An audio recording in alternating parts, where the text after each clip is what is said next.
Pada hari ini saya ajak kita membuka dua bagian firman Tuhan. Yang pertama adalah Keluaran pasal yang ke-24. Kita hari ini akan merenungkan tema tentang perjamuan kudus, apa artinya, salah satu arti daripada perjamuan kudus. Begitu banyak makna dari perjamuan kudus, kita akan melihat salah satu, fokus kepada salah satu makna yang penting.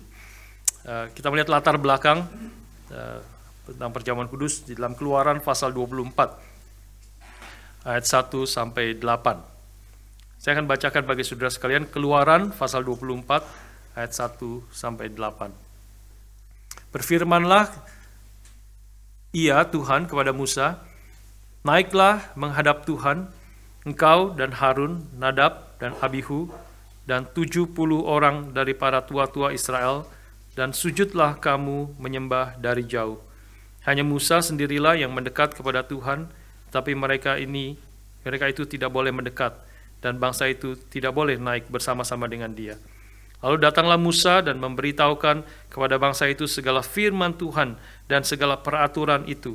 Maka seluruh bangsa itu menjawab serentak, segala firman yang telah diucapkan Tuhan itu akan kami lakukan. Lalu Musa menuliskan segala firman Tuhan itu. Keesokan harinya pagi-pagi didirikannya lah mesbah di kaki gunung itu, dan 12 tugu sesuai dengan ke-12 suku Israel. Kemudian disuruhnyalah orang-orang muda dari bangsa Israel, maka mereka mempersembahkan korban bakaran dan menyembelih lembu-lembu jantan sebagai korban keselamatan kepada Tuhan. Sesudah itu Musa mengambil sebagian dari darah itu, lalu ditaruhnya ke dalam pasu atau bowl, mangkuk. Sebagian lagi dari darahnya itu disiramkannya pada mesbah itu. Diambilnyalah kitab perjanjian itu, lalu dibacakannya dengan didengar oleh bangsa itu, dan mereka berkata, segala firman Tuhan firman Tuhan akan kami lakukan dan akan kami dengarkan.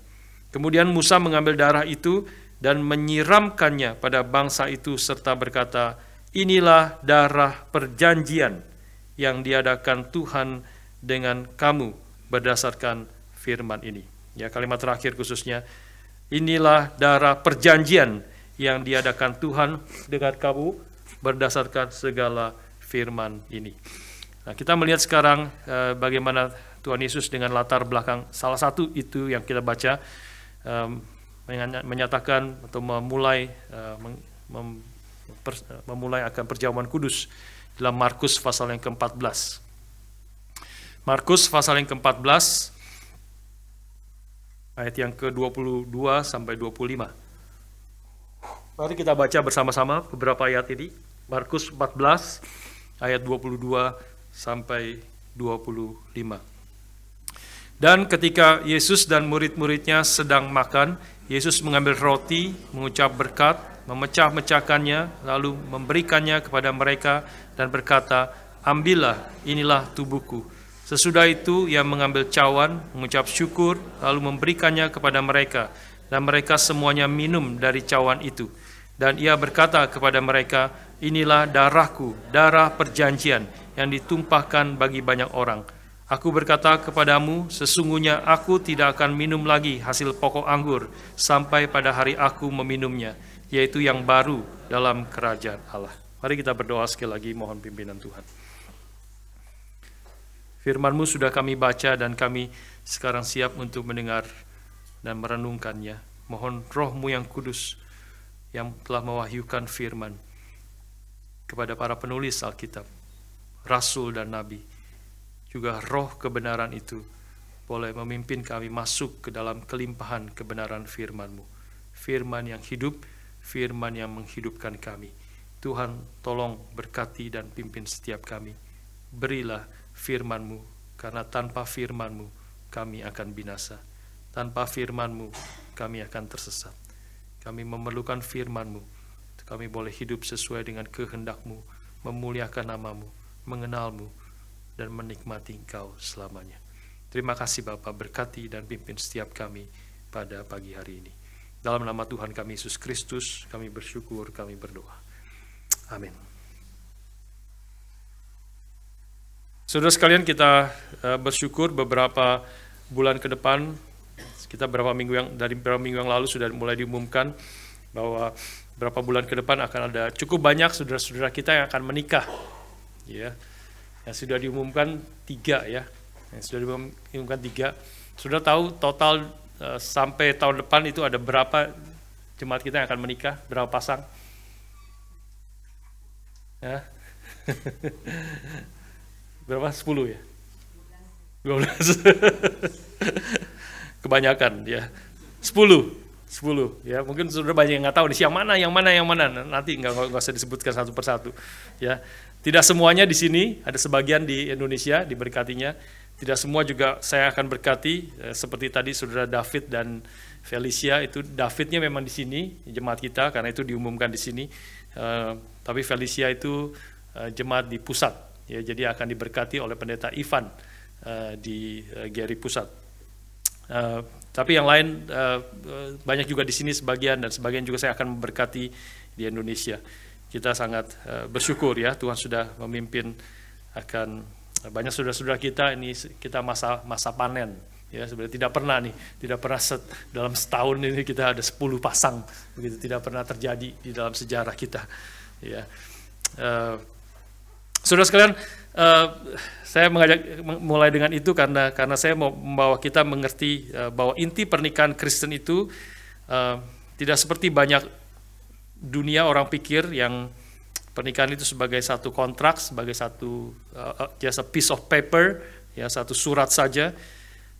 Pernikahan Kristen adalah pada intinya adalah sebuah covenant, sebuah perjanjian, satu janji yang agung, bahkan boleh dikatakan yang teragung, yang bisa diikrarkan antar 2 orang manusia. Dalam pernikahan itu mereka akan berjanji satu dengan yang lain di hadapan Tuhan, di hadapan jemaatnya, bahwa aku akan setia kepadamu dalam keadaan susah, senang, sehat, sakit, kelimpahan, kekurangan, dan seterusnya. Aku akan setia kepadamu, bukan sampai aku sudah bosan kepadamu, ya. Bukan sampai atau selama kita cocok. Itu banyak orang akhirnya bercerai. Kenapa? Karena sudah tidak cocok, gitu ya. Tidak, janjinya bukan kalau sampai selama kita cocok. Aku akan setia kepadamu sampai mati, sampai maut memisahkan kita. Saya rasa tidak ada janji yang lebih agung dari seorang manusia kepada manusia yang lain. Aku akan setia kepadamu di dalam segala tantangan, kesulitan, pergumulan, penderitaan, kesakitan, sampai kita mati, sampai salah satu mati. Ya, itu janji yang sangat agung. Dan kita tahu janji yang sangat agung itu berdasarkan adalah atau refleksi juga dari covenant antara Kristus dengan jemaatnya. Ya, kita tahu hal itu. Efesus pasal 5, Paulus mengatakan pada suami, hai suami, kasihilah istrimu seperti Kristus mengasihi jemaatnya dan telah menyerahkan nyawanya baginya. Itulah dasar daripada covenant, janji daripada suami kepada istri, istri kepada suami, karena Kristus telah mengasihi jemaatnya dan telah menyerahkan nyawanya baginya. Kristus tidak mungkin meninggalkan jemaatnya. Kristus telah menyatakan janjinya, kesetiaannya sampai mati, sampai mencurahkan darahnya bagi jemaatnya. Saudara sekalian, inilah yang akan kita renungkan pada hari ini. Waktu kita akan mengerti perjamuan kudus, salah satu arti yang penting dari perjamuan kudus adalah covenant. Kita diingatkan, disegarkan akan covenant. Covenant itu perjanjian. Ya, khususnya di dalam 1 Korintus 11 yang biasa saya mengutip waktu kita mengadakan perjamuan kudus, Tuhan Yesus mengatakan darahnya waktu mengangkat cawan dan berkata ini adalah perjanjian baru, the new covenant yang dimeteraikan oleh darahku. Ya. Dan di dalam Markus pasal yang ke-14 yang tadi kita baca, Tuhan Yesus berkata, inilah darahku, darah perjanjian, ya, the blood of covenant yang ditumpahkan bagi banyak orang. Nah, saudara sekalian, kita akan renungkan 3 hal ya tentang apa artinya perjamuan kudus ketika kita menghampiri meja Tuhan dan menerima roti dan cawan yang menjadi tanda menunjuk kepada tubuh dan darah Kristus yang telah diberikan kepada kita dan dicurahkan bagi kita. Kita akan melihat ini adalah sebagai covenant atau perjanjian yang sangat sakral dan memiliki arti yang sangat penting karena perjanjian ini dimeteraikan oleh darah Kristus itu sendiri. Kita melihat 3 hal. Yang pertama, kita melihat konteks daripada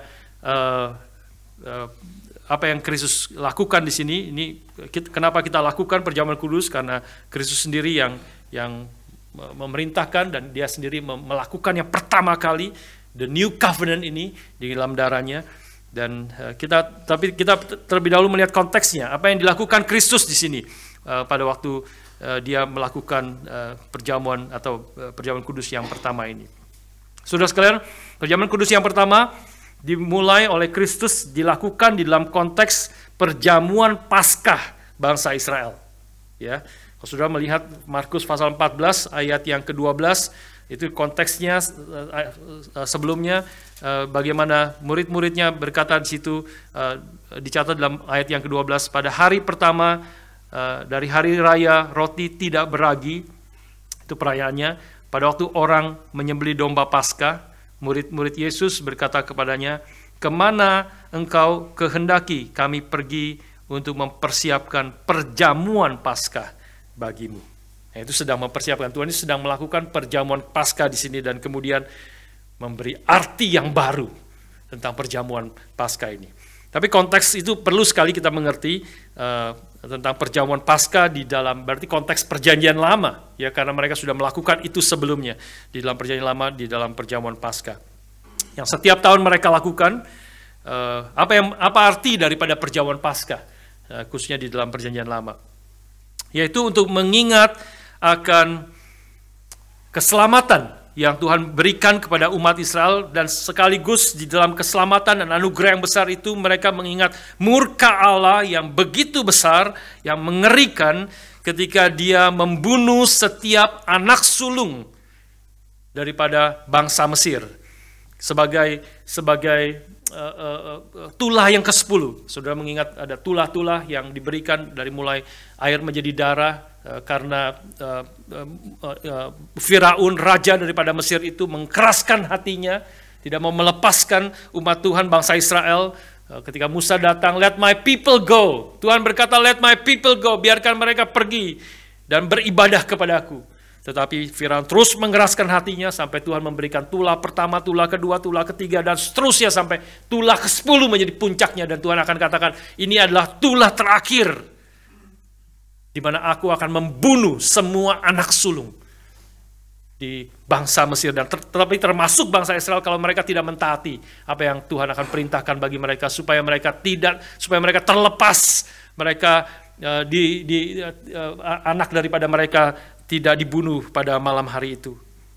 Aku akan membunuh semua anak sulung dari orang yang paling kecil, orang yang paling sederhana sampai anak daripada Firaun itu sendiri. Tidak ada yang terkecuali, mereka akan mati, dan akan ada ratapan hebat di tanah Mesir yang belum pernah terjadi sebelumnya dan yang tidak akan terjadi lagi setelahnya. Itu Keluaran pasal yang ke-11. Jadi mereka mengingat waktu itu akan apa yang Tuhan kerjakan, dan juga mengingat anugerah Tuhan yang begitu besar kepada Israel. Tuhan katakan, kau harus menyembelih anak domba bagi bangsa Israel, dan kemudian mengambil darahnya dan mengoleskan darah itu di palang pintu rumah, di setiap rumah dari engkau yang di mana bangsa Israel tinggal. Dan pada malam hari itu aku akan datang, dan setiap rumah yang tidak ada darah anak domba, maka pasti ada anak yang sulung yang mati di tempat itu.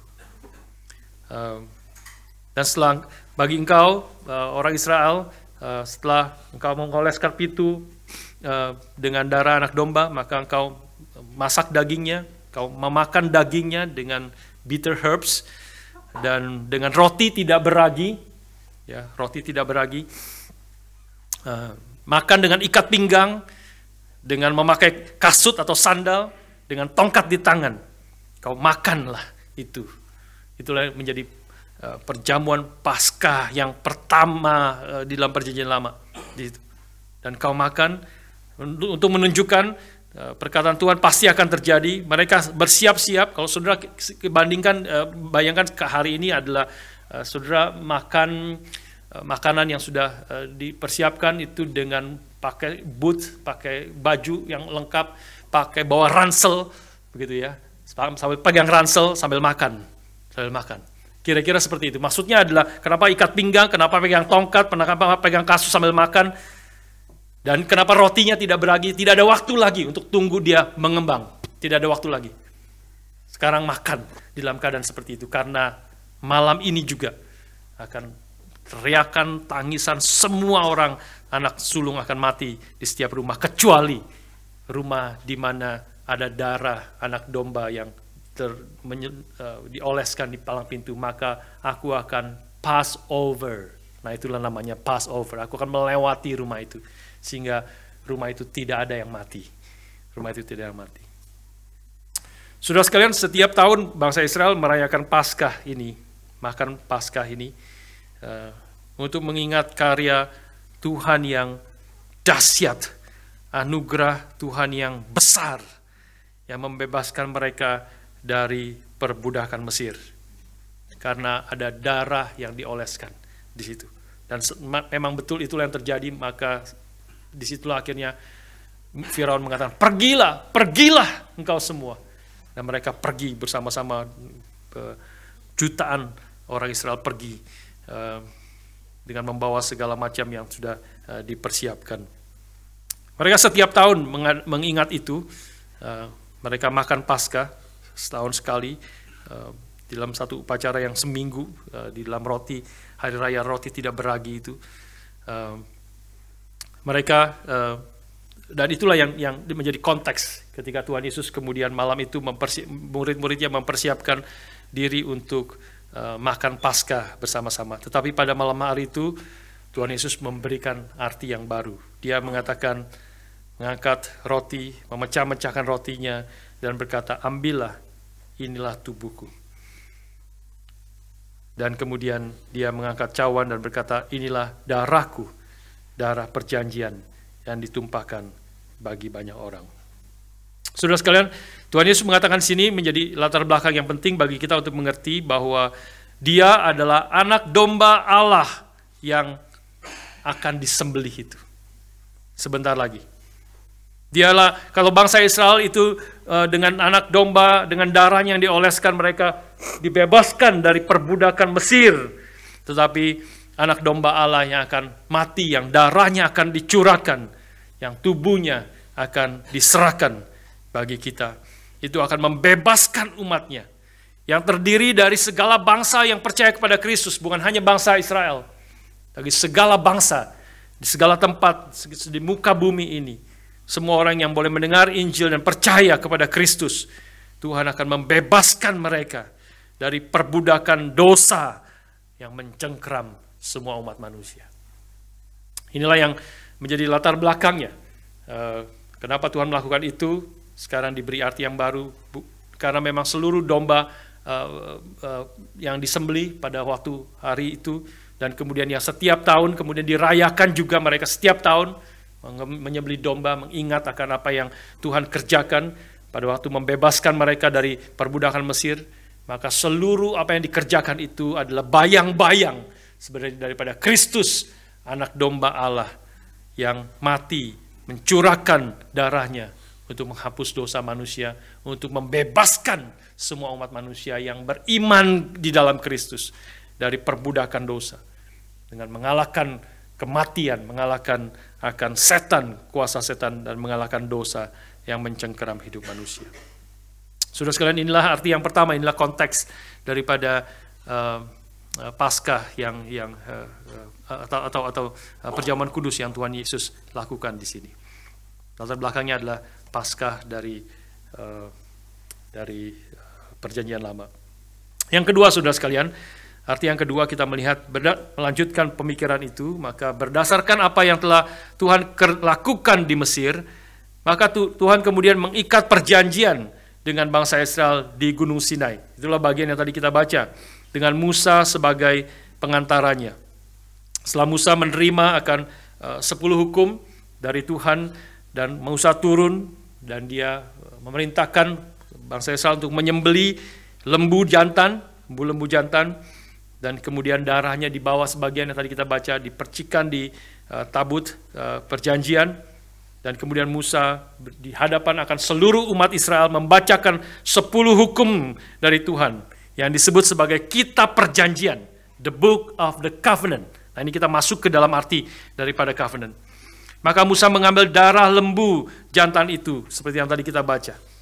Setelah membacakan dan mengambil darah lembu jantan itu, dan ayat yang ke-7-8, saya bacakan bagi saudara. Diambilnyalah kitab perjanjian itu, the book of the covenant, lalu dibacakannya dengan didengar oleh bangsa itu, dan mereka semua berkata, segala firman Tuhan akan kami lakukan dan akan kami dengarkan.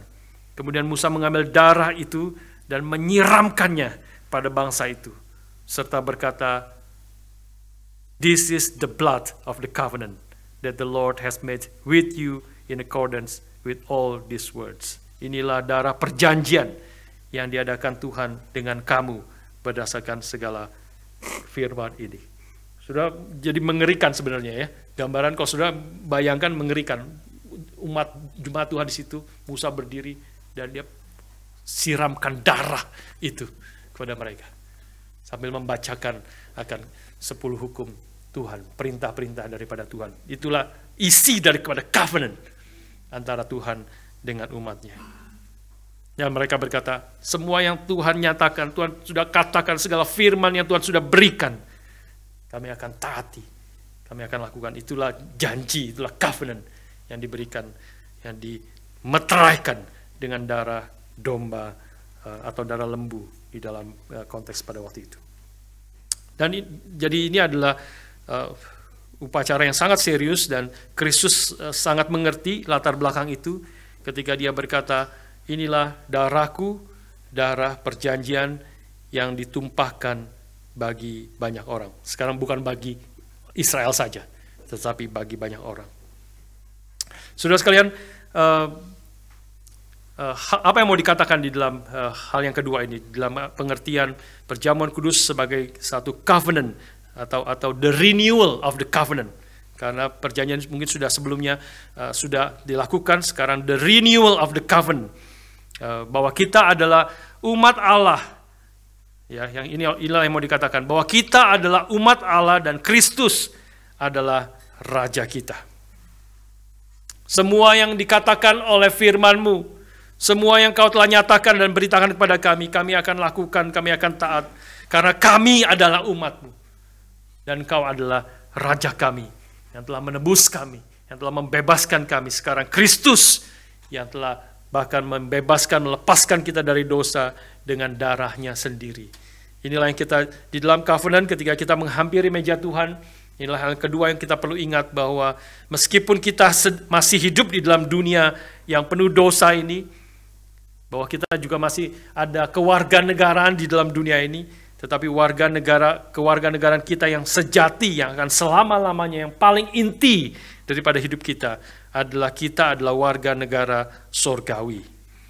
Sehingga kita tidak akan mengikuti cara dunia ini, tapi kita akan mentaati Tuhan dan Raja kita, yang telah mengasihi kita dan yang telah menyerahkan nyawanya bagi kita. Segala firman yang Kau katakan kepadaku, aku akan melakukannya. Itulah yang menjadi juga janji kita ketika kita menghampiri meja Tuhan sebagai covenant, sebagai perjanjian darah atau darah perjanjian yang ditumpahkan bagi kita. Saudara sekalian, biarlah kita ingat ini ketika kita menghampiri meja Tuhan hari ini, bahwa Tuhan kita yang mengatur kita, yang mengarahkan seluruh hidup kita, yang menjadi tujuan daripada hidup kita, bukanlah apa yang dikatakan dunia ini, bukanlah nilai-nilai daripada dunia ini. Tuhan kita bukanlah uang, Tuhan kita bukanlah seks, Tuhan kita bukanlah kemuliaan diri kita sendiri, kesukaan diri kita sendiri, tetapi Tuhan kita yang kita puji, muliakan, yang kita ingin menyenangkan. Dia adalah Kristus yang telah mengalahkan dosa, kuasa setan dan juga kematian. Dia yang telah menerima segala kuasa di sorga dan di bumi. Itulah Tuhan yang ketika kita menghampiri meja Tuhan, kita akan mengakui dan menyatakan dengan hati yang sungguh-sungguh. Salah satu theologian yang atau banyak theologian daripada Puritan, salah satu keunikan daripada yang menekankan akan perjamuan kudus itu sebagai satu covenant adalah orang-orang Puritan. Dan salah satunya adalah Edmund Calamy.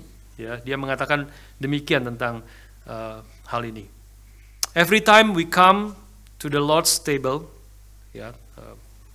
atau to the Holy Communion, we must vow and engage that we will continue as Christ's faithful servants, subjects, and soldiers, and never do anything against His crown, dignity, as long as we live. Itulah janji kita, ya, bahwa setiap kali kita datang ke meja Tuhan, kita harus berjanji dan menyatakan bahwa kita akan terus setia sebagai hamba-hamba Tuhan, sebagai milik Tuhan, sebagai tentara tentara daripada Tuhan, yang tidak pernah akan melakukan sesuatu pun yang melawan akan kerajaannya, akan kekuasaannya, akan dignity-nya sepanjang kita hidup. Saudara sekalian, inilah hal yang kedua yang kita boleh renungkan bersama ketika kita menghampiri meja Tuhan. Ketika kita menghampiri meja Tuhan, kita diingatkan kembali akan siapakah Tuhan kita dan siapakah kita. Dia adalah Tuhan yang telah mengikat perjanjian dengan kita dengan materai akan darahnya sendiri. Dia yang telah menyelamatkan kita, menyatakan kasih-Nya dan menyatakan, aku tidak akan meninggalkan engkau sampai selama-lamanya. Itulah janji Tuhan kepada kita. Waktu kita menerima roti dan cawan, kita diingatkan akan janji Tuhan, akan covenant yang Tuhan telah berikan kepada kita. Dan kita juga mau menyadari bahwa kita adalah umat Tuhan yang akan memegang perjanjian darah ini untuk setia mengikut Tuhan. Sekaligus menerima pengampunan atas ketidaksetiaan kita. Kita tahu kita belum setia, kita sering tidak setia. Dan ketika kita menghampiri meja Tuhan, sekali lagi kita diingatkan bahwa ada pengampunan di situ. Dan kita diingatkan kita adalah milik Tuhan. Kadang-kadang kita hidup tidak sesuai dengan kehendak Tuhan, tidak mempermuliakan Dia. Tetapi kita ketika datang, kita boleh ada satu istilah juga, kita boleh di realigned, ya, ada realignment hidup kita dengan Tuhan, dengan perjanjiannya. Ya, kalau realign itu saudara tahu piano, ya. Piano itu kadang-kadang out of tune, ya, false gitu, karena sering dipakai, maka perlu sekali-sekali, paling sedikit setahun sekali itu di realign, ya, di tune, ya, di tune up supaya tepat lagi sesuai dengan nada yang sesungguhnya seharusnya. Ya, kalau realign juga kita itu, kalau kita yang punya mobil kita tahu kita juga harus realign roda kita, roda ban. Ya, ban kalau lama-lama nggak dipakai atau sering dipakai, justru lama-lama jadi miring. Kita ke kiri, dia ke kanan, ya. Dia kiri, dia kanan. Atau dia terus mau ke kiri terus. Kita harus pegang dengan keras setirnya itu. Tapi karena itu perlu di realign, ya. Kalau Indonesia di spurring balancing, ya, spurring atau balancing. Kita ke bengkel maka dia periksa di realign lagi, semuanya biar rata, sehingga kalau lurus ya lurus, kalau ke kiri, ke kanan ya ke kanan, ngikutin tepat. Ya, kita menghampiri meja Tuhan, hidup kita boleh di realign kepada kehendak Tuhan, kepada rencana Tuhan. Kita diingatkan sekali lagi akan kasih-Nya, akan anugerah-Nya, dan kita berjanji di hadapan Tuhan, sebagaimana Engkau telah setia terlebih dahulu, maka aku akan setia kepadamu. Sebagaimana engkau telah setia sampai mati, menyerahkan nyawamu, mengasihi aku, sampai engkau menyerahkan nyawamu bagiku, maka aku akan setia sampai mati. Kitab Wahyu mengatakan orang-orang yang setia sampai matilah yang akan menerima mahkota yang Tuhan sediakan bagi kita. Saudara sekalian, kemarin salah satu yang saya mendapat berkat, saya sekali tidak terlalu banyak, sekali lagi saya tidak tahu saya harus bagaimana ya mengatakan kepada saudara. Sayang sekali sebenarnya, termasuk para pengurus tidak semuanya datang ya. Jadi mungkin nggak sampai 40 orang kemarin datang total. Total kemarin itu ada speak. Saudara juga mungkin nggak tahu ada speak ya. Mungkin nggak tahu. Saya tidak tahu, saya tidak mengerti bagaimana sudah bisa seperti itu ya. Tapi itu satu kesempatan yang sangat baik, yaitu hamba-hamba Tuhan 5 orang, 6 orang dengan Pak Tong berkhotbah, hamba-hamba Tuhan yang sangat senior ya. Mereka mempersiapkan diri, firman sudah dipersiapkan. Sudah sayang sekali. Sudah nggak bisa dengar lagi itu. Nggak bisa dengar lagi itu. Ya, dan tentang hal yang penting. Harap sudah jangan sia-siakan, hilang kesempatan itu. Ya, itu dan semua saluran sekarang sudah bagus sekali. Saya sendiri kagum. Semua ngomongnya, gambarnya, keluar suaranya tepat seperti mulutnya. Gitu ya. Jadi semua jadi persis semuanya dan saluran bagus, suara bagus, gambar bagus. Dan mereka ribuan orang, 4.000 orang harus bayar datang ke Jakarta dari tempat-tempat yang jauh. Ya, kita datang gampang sekali ke sini, enak sekali tempatnya. Dan kita juga mendengar firman yang sama. Meskipun memang tidak alive. Maksudnya mungkin bukan tidak orangnya tidak datang di sini. Tapi sama persis sebenarnya apa yang kita terima. Sayang sekali kalau kita tidak mengambil kesempatan itu, dan penting bagi kita, itu sesuatu yang penting untuk kita boleh diajar, dibentuk pikiran kita, hidup kita, dan boleh kita mau taat kepada Tuhan. Salah satu yang saya bagikan, salah satu saja yang dari begitu banyak yang baik sebenarnya, salah satu yang disampaikan oleh Pendeta Jack Kawira, ya, dia memberitakan firman dalam kaitan dengan ini, ya, dalam kaitan dengan poin kita yang kedua ini, bahwa kita berjanji ketika menghampiri meja Tuhan, kita berjanji untuk setia, mengikut Tuhan, melakukan kehendak Tuhan. Dan Pendeta Jack kemarin mengatakan, ketika kita mengikut Tuhan, melakukan kehendak Tuhan, kita harus sadar bahwa seringkali ini tidak dimengerti oleh dunia. Ini mungkin bahasa saya sendiri ya, istilahnya ya. Ketika kita mentaati Tuhan, kita mengatakan, aku akan melakukan kehendak Tuhan, aku bukan dari dunia ini, aku bukan milik dunia ini, aku berasal dari Tuhan, Tuhan telah menebus aku, Tuhan Yesus adalah Rajaku dan Tuhanku, aku akan hidup mempermuliakan Dia, aku akan hidup menyenangkan hati Dia, hidupku sebagai satu ibadah kepada Tuhan, seperti minggu lalu kita sudah bahas, seluruh hidup kita yang boleh beribadah, baik aku makan, baik aku minum, aku akan melakukan yang menyenangkan hati Tuhan, mempermuliakan nama Tuhan. Maka Pendeta Jack mengatakan, ketika kita melakukan itu, kita perlu ingat, kita perlu sadar bahwa seringkali itu tidak dimengerti oleh dunia. Ketika kita melakukan itu akan bertentangan dengan apa yang dunia katakan, dunia lakukan, dunia hidupi, dunia percaya. Itu akan bertentangan, dan ketika kita mengatakan aku akan hidup setia melakukan kehendak Tuhan, bahkan kadang-kadang kita dianggap seperti orang gila sesungguhnya. Kita harus mengerti ini, poin ini. Ketika kita datang menghampiri meja Tuhan, ini bukan hal yang remeh, bukan hal yang sehari-hari, kita diingatkan sekali lagi.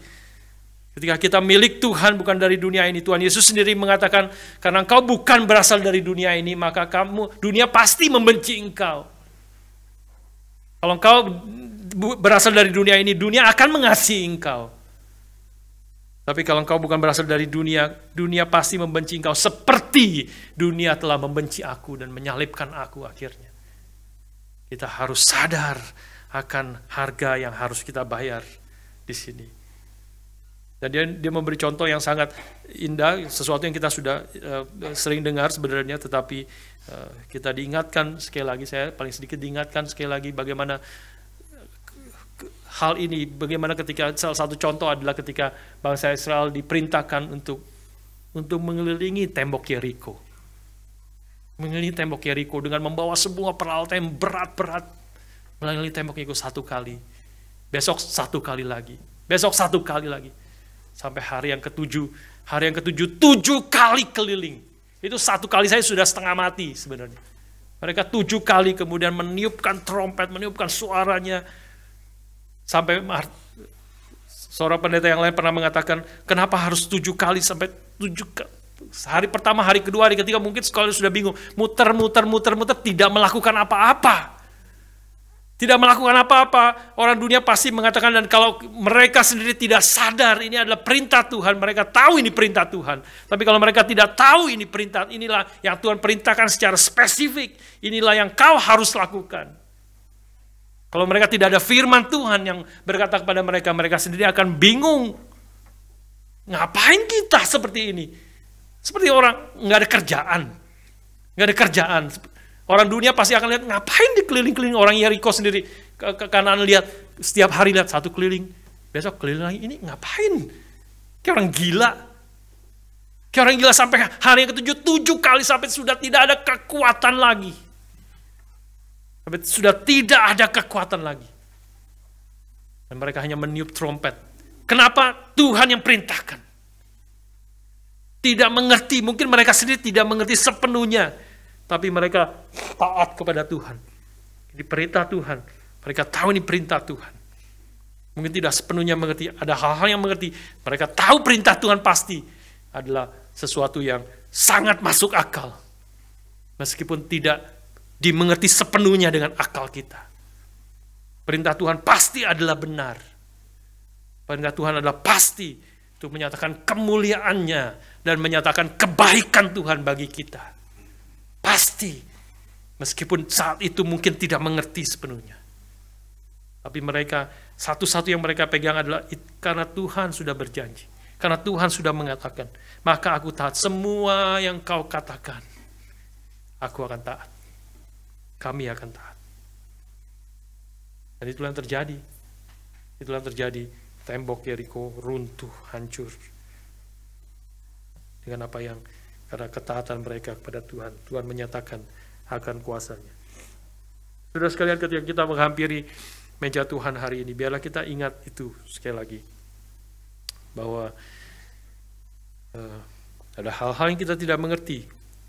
Dan dunia akan mentertawakan. Ya. Tapi apakah yang kita hidupi itu berdasarkan dunia, berdasarkan pendapat dunia? Atau apa yang kita lakukan, yang kita hidupi sehari-hari, seluruh hidup kita, segala aspek hidup kita, kita boleh melakukan karena taat kepada Tuhan, karena aku ingin menyenangkan hati Tuhan. Meskipun kelihatan bodoh, meskipun tidak dimengerti oleh dunia, saya akan taat kepada Tuhan. Jadi kita menghampiri meja Tuhan, biarlah ini yang akan kita katakan kepada Tuhan. Kita diingatkan, kita realign, hati kita realign, kembali kepada janji Tuhan, kembali kepada kehendak Tuhan.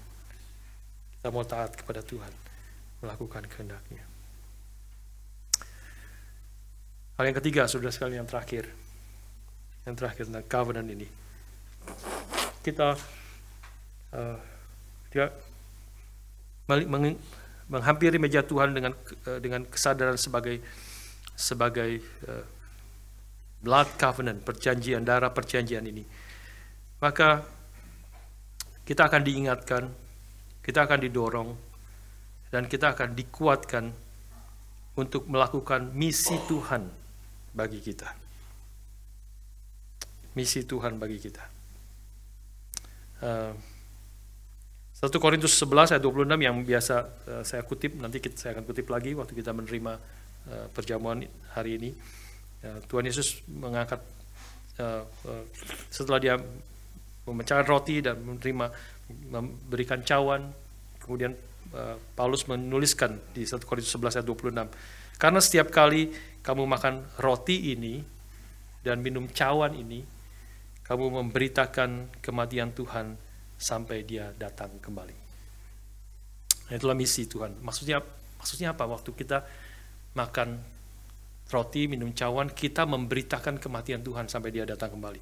Kalau dalam bahasa Markus, sebenarnya tadi kita membaca Markus pasal 14 yang tadi kita baca, Tuhan Yesus di akhir kalimat 25 berkata, Aku berkata kepadamu, sesungguhnya aku tidak akan minum lagi hasil pokok anggur sampai pada hari aku meminumnya, yaitu yang baru dalam kerajaan Allah. Nah, bicara tentang kerajaan Allah, ya, bahwa Kristus datang, kita tahu Dia dengan kedatangannya kerajaan Allah sudah tiba. Dengan apa yang dilakukan, Dia menyatakan Dia adalah raja, tetapi raja yang berbeda dengan raja dunia ini yang memerintah dengan tangan besi, yang memerintah dengan militer. Dia memerintah dengan kasih. Dia memerintah dengan keadilan. Dia adalah raja damai yang akan membawa damai yang sejati dengan menghancurkan musuh-musuhnya yang menjadi musuh daripada umat manusia, ya, yaitu dosa, setan, dan juga kematian. Dia akan memberikan damai yang sejati kepada kita. Matius 28 ketika Kristus mati dan bangkit, Dia mengatakan bahwa segala kuasa di sorga dan di bumi telah diberikan kepadaku. Tapi saudara ingat kalimat selanjutnya, karena itu pergilah, jadikan seluruh bangsa muridku. Saudara sekalian, Kristus sudah datang, kerajaan Allah sudah tiba, tetapi kita tahu belum sepenuhnya nyata. Belum sepenuhnya nyata. Karena itu Kristus masih mengatakan, segala kuasa telah diberikan kepadaku di sorga dan di bumi. Karena itu pergilah. Masih ada tugas, ada yang belum selesai. Memang bagi umat Tuhan, bagi kita yang percaya, tadi poin yang kedua adalah, kita adalah umat Tuhan, kita milik Tuhan, kita akan berjanji melakukan kehendak Tuhan. Tetapi juga kita sadar bahwa meskipun Dia adalah raja di dalam hati kita yang paling dalam, dan juga di dalam seluruh aspek hidup kita, meskipun belum sepenuhnya, tetapi Dia sudah bertata sebagai raja. Kalau kita sebagai anak Tuhan, umat Tuhan, kita milik Tuhan, maka Kristus harus dipermuliakan sebagai raja. Tetapi belum sepenuhnya nyata kuasanya itu di dalam seluruh hidup kita, dan terlebih lagi di dalam dunia ini. Masih banyak orang-orang yang belum mengakui Kristus adalah raja. Tetapi satu hari ketika Dia datang kedua kali, semua lidah akan mengaku Yesus adalah Tuhan. Semua lutut akan bertelut. Dia adalah raja, Dia adalah satu-satunya raja. Tapi sepanjang Dia belum datang kedua kali, sampai Dia datang kedua kali, maka kita diingatkan akan misi ini melalui perjamuan kudus. Salah satunya melalui perjamuan kudus. Perjamuan kudus adalah juga boleh dikatakan the meal of the kingdom. Ini adalah perjamuan daripada raja. Ini adalah Tuhan Yesus Kristus, ini God's table, the Lord's table. Ya, ini adalah Tuhan yang memimpin, yang mengundang kita untuk datang, untuk diingatkan akan suatu tanda yang kelihatan untuk semua orang yang berbagian, yang adalah orang-orang percaya dari segala tempat. Karena itu setiap perjamuan kudus kita welcome semua orang yang sudah di dalam Kristus, semua orang yang sudah bagaimana nyatanya, salah satu adalah dibaptis. Semua orang yang sudah dibaptis dari gereja manapun, yang sudah dibaptis dalam nama Allah Tritunggal, Allah Bapa, Anak, Roh Kudus, semua welcome kita bersama-sama sebagai umat Tuhan. Inilah tanda yang kelihatan bagi semua orang yang ada di dalam Kristus untuk menyatakan bahwa Kristus telah datang dan menyatakan kerajaan Allah yang adil, penuh kasih, dan juga menyatakan damai sejahteranya. Tetapi sekaligus poin yang terakhir ini kita diingatkan, waktu kita menerima perjamuan kudus, semua kita bersama-sama menerima, orang-orang dari segala tempat datang menerima. Tapi kita harus ingat juga bahwa tidak semua orang yang seharusnya ada di sini, atau semua orang yang seharusnya ada di sini, ya mungkin lebih tepat begitu, Bahwa semua orang yang seharusnya ada di meja perjamuan ini bersama-sama dengan kita, tidak semuanya ada di sini. Tidak semuanya ada di sini. Tidak semuanya hadir di dalam perjamuan ini. Ketika kita menghampiri meja Tuhan, kita ingat perkataan Tuhan Yesus bahwa ada padaku domba-domba lain yang bukan dari kawanan ini. Mereka masih di luar sana. Tapi mereka domba-dombaku juga. Tapi mereka belum masuk. Mereka belum masuk. Mereka akan mendengarkan suaraku. Bagaimana mereka mendengar suara Kristus? Melalui suara kita. Kristus sudah kembali ke surga. Dia menyertai kita. Melalui Rohnya yang kudus tinggal dalam kita. Kita perlu memberitakan Injil Yesus Kristus. Injil Kerajaan Allah. Supaya mereka yang seharusnya ada di sini bersama-sama dengan kita juga akan datang ke sini nanti. Akan menjadi bagian daripada umat Allah. Saya diingatkan itu waktu kapan itu, mungkin minggu lalu atau kapan, saya agak lupa, atau 2 minggu lalu, saya istri saya dengan Feli makan gitu. Kita biasa suka setelah ini makan dinner lah gitu ya, di mana, di rumah ataupun makan di restoran gitu, kita makan. Terus kita waktu itu kita foto. Wah, cuma bertiga gitu. Terus ada bangku di situ, ada biasa berempat kan, bangkunya biasa berempat gitu. Bangkunya kosong di situ. Foto, terus kirim ke Sasa. Sasa anak saya yang kecil itu ada lagi di Taiwan, ya, lagi di Taiwan. Bagi yang belum tahu, terus Sasa bilang, wah, bangku kosong itu seharusnya Sasa di situ harusnya, di bangku kosong itu. Saudara, ketika kita masuk perjamuan, biarlah kita ingat itu. Ada bangku-bangku kosong. Tentu bangkunya akan selalu ada yang kosong. Ya, kalau kita penuh semuanya, nanti tambah lagi bangkunya. Penuh ya, kita tambah gedung yang lebih besar. Selalu ada bangku yang kosong. Tapi hari ini biarlah kita ingat banyak bangku yang kosong masih. Seharusnya ada umat Tuhan di situ, yang duduk di situ. Waktu kita masuk perjamuan, menerima perjamuan, kita perlu mengingat misi daripada Tuhan. Bahwa dia ada domba-domba milik Tuhan di tempat lain yang akan mengisi bangku-bangku itu. Itu adalah tugas dan panggilan Tuhan bagi kita. Di dalam perjamuan kudus, panggilan Tuhan tentang visi kerajaan Allah itu diperbaharui dalam hidup kita. Hidup kita direorientasi dengan tujuan dan kehendak Raja kita. Sesungguhnya kalau hal ini tidak terjadi, seorang penafsir mengatakan, mengingatkan, teolog mengatakan, kalau kita tidak ada pikiran tentang visi daripada Tuhan, bahwa masih ada domba-domba milik Tuhan di sana, bahwa kita ada tugas yang Tuhan ingin yang berikan kepada kita ketika kita menghampiri meja Tuhan. Kalau ini tidak terjadi, maka perjamuan kudus bisa menjadi kenikmatan yang sempit dan yang egois. Kita bersyukur, kita menikmati. Kalau kita tidak ingat ada orang-orang di luar sana. Kalau kita tidak melihat bangku-bangku yang kosong, maka perjamuan kudus itu bisa menjadi kenikmatan yang sempit. Kita sangat bersyukur untuk anugerah Tuhan, kebaikan Tuhan, tetapi saya tidak peduli kepada orang lain. Saya tidak mengingat mereka yang akan binasa tanpa Kristus. Dan ini sebenarnya yang dicatat di dalam Lukas pasal yang ke-22 tentang perjamuan kudus juga di situ, ketika dalam konteks itulah Lukas pasal 22 itu tercatat Tuhan Yesus sedang baru melakukan perjamuan kudus. Persis setelah itu, setelah Tuhan Yesus mengatakan, inilah tubuhku, inilah darahku yang dicurahkan bagi kamu. Setelah itu langsung ada pertengkaran di antara para murid. Pertengkaran berbicara tentang siapa yang terbesar di antara mereka. Ini menjadi bahaya juga kita. Itu ditulis, tentu murid-murid juga adalah murid-murid yang berdosa, yang tidak ditulis sebagai teguran bagi murid-murid Kristus, juga berarti peringatan bagi kita. Kalau kita tidak mengingat akan orang-orang yang terhilang, yang seharusnya ada di bangku-bangku ini. Maka Perjamuan Kudus bisa menjadi self-center.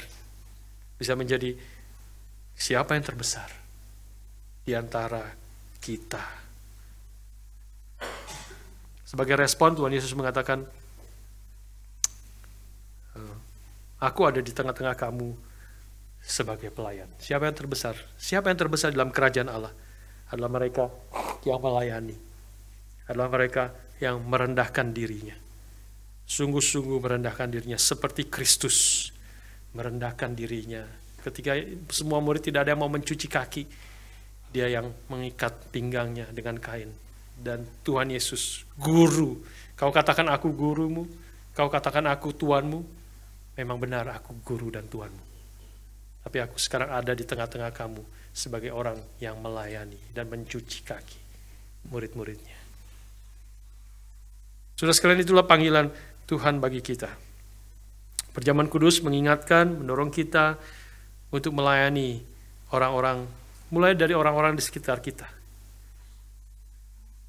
Mengingatkan kita perlu memberitakan kabar baik kerajaan Allah ini kepada mereka semua yang seharusnya ada di sini, supaya mereka satu hari boleh datang dan menikmati persekutuan dengan Tuhan, dengan kita semua sebagai umat Tuhan.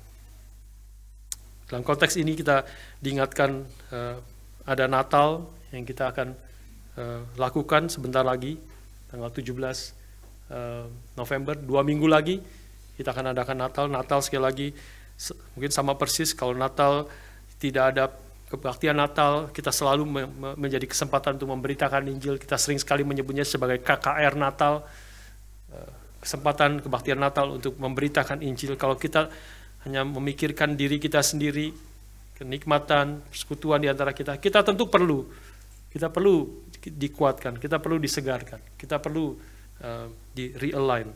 Tapi biarlah dengan juga kesadaran hari ini kita diingatkan dan didorong untuk kita boleh bersama-sama mengingat ada domba-domba milik Tuhan di sana, di luar sana, yang masih tersesat, yang masih hidup sesuai dengan kehendak-Nya. Di dalam kebodohan mereka memerlukan Tuhan. Mereka memerlukan, meskipun mereka tidak sadar mereka memerlukan, meskipun mereka mungkin akan melawan sebagainya, tapi kita terus beritakan. Ketika kita setia memberitakan Injil Kristus, atau paling sedikit kita mulai mendoakan mereka, orang-orang di sekitar kita. Saya tadi Pak Felix mengatakan mungkin kita jangan fokuskan kepada orang-orang yang sudah Kristen, teman-teman kita di gereja yang lain. Ya, tidak salah juga mengundang mereka, tentu, ya. Tapi biarlah kita memfokuskan kepada teman-teman kita yang sudah lama tidak ke gereja, yang sudah mundur imannya, atau mereka yang belum percaya kepada Tuhan. Ini adalah kesempatan yang Tuhan berikan bagi kita untuk kita boleh mengajak mereka, membawa mereka mendengar Injil Yesus Kristus. Ini event-event seperti ini adalah kesempatan. Kalau secara rutin memang tentu bisa juga setiap minggu. Tetapi ada event-event khusus, ya, kita dipersiapkan dengan khusus. Kita boleh mengajak mereka, mendoakan mereka untuk mendengarkan Injil Yesus Kristus. Mungkin bukan hanya di sini. Ini kita very early Christmas tanggal 17 November. Banyak orang heran kita merayakan Natal bulan November. Ya, tetapi memang karena kita tidak ada yang tahu sebenarnya Yesus Kristus itu lahirnya tanggal berapa. Yang pasti kemungkinan besar tidak tanggal 25 Desember. Kemungkinan besar tidak 25 Desember. Ya, tidak tahu persisnya, tapi ya mungkin akhir-akhir tahun begitu, ya kita. Tapi bukan cuma di sini. Nanti kita ada pulang ke Indonesia ataupun ke negara lain, ada kebaktian Natal. Di setiap kota Patong akan pergi, saya tidak tahu berapa, mungkin 18 kota kali ini. Ya, biarlah itu jadi kesempatan bagi kita. Ajak mereka, doakan mereka, ajak mereka untuk mendengar akan Injil Kristus. Pelayanan juga mengingatkan kita pelayanan di RX Springville. Kita sedang mempersiapkan memulai akan church planting di Springville, ya, di daerah Southeastern. Maka kita juga, itulah juga dorongannya. Waktu kita mengadakan perjamuan kudus, kita diingatkan akan panggilan Tuhan itu. Kita ingin membagikan Injil, memberitakan Injil, membawa orang-orang boleh kembali kepada Tuhan. Saya akan tutup dengan satu cerita singkat dari seorang teologian yang bernama Miroslav Volf. Ya, Miroslav Volf.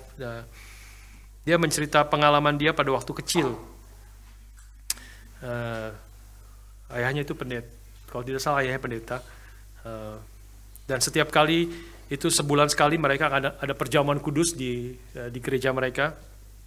Maka setiap kali itu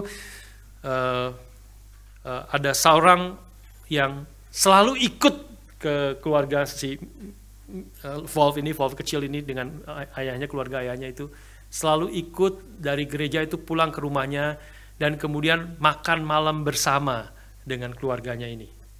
Ya, si Miroslav Volf ini Miroslav rasa nggak enak ya, dia orang asing, kita nggak kenal, tapi setiap minggu setiap bulan gitu datang untuk makan bersama-sama dengan mereka di rumah mereka gitu. Terus dia ada protes, satu kali dia protes si Miroslav kecil kepada ayahnya. Dia mengatakan gini, "Must we invite him every time he comes?" Gitu. Kita harus apakah memang kita harus undang dia tiap kali, tiap bulan gitu ya, untuk makan bersama-sama dengan kita. Lalu ayahnya bilang begini, Tuhan telah memberikan tubuhnya dan darahnya bagi kita orang berdosa yang tidak layak. Karena itu kita juga dipanggil untuk bukan hanya memberikan makanan kita kepada mereka, tapi kita dipanggil untuk memberikan hidup kita bagi mereka. Lalu dia katakan, "The circle of our table was opened up by the wound of Christ, so that a stranger was let in." Wah, saya rasa sangat indah sekali kalimat itu. Ya, dia mengatakan lingkaran meja makan kita itu sekarang telah dibuka oleh luka Kristus, sehingga orang asing boleh masuk menikmati makan bersama-sama dengan kita. Jika kita mengambil meja Tuhan, biarlah kita diingatkan 3 hal ini. Latar belakang Paskah, lembu, darah dembu yang dicurahkan bagi kita. Pengorbanan, anugerah besar Tuhan dalam perjanjian lama. Kita diingatkan kita adalah milik Tuhan. Kita diingatkan untuk kita mengerjakan misi daripada Tuhan di tengah-tengah dunia ini. Biarlah hidup kita menghampiri meja Tuhan dengan hati yang penuh syukur karena tubuhnya dan darahnya yang telah dicurahkan bagi kita. Sekaligus kita diingatkan akan covenant, perjanjian yang dimeteraikan oleh darahnya itu. Bahwa Tuhan adalah Tuhan kita, Raja kita.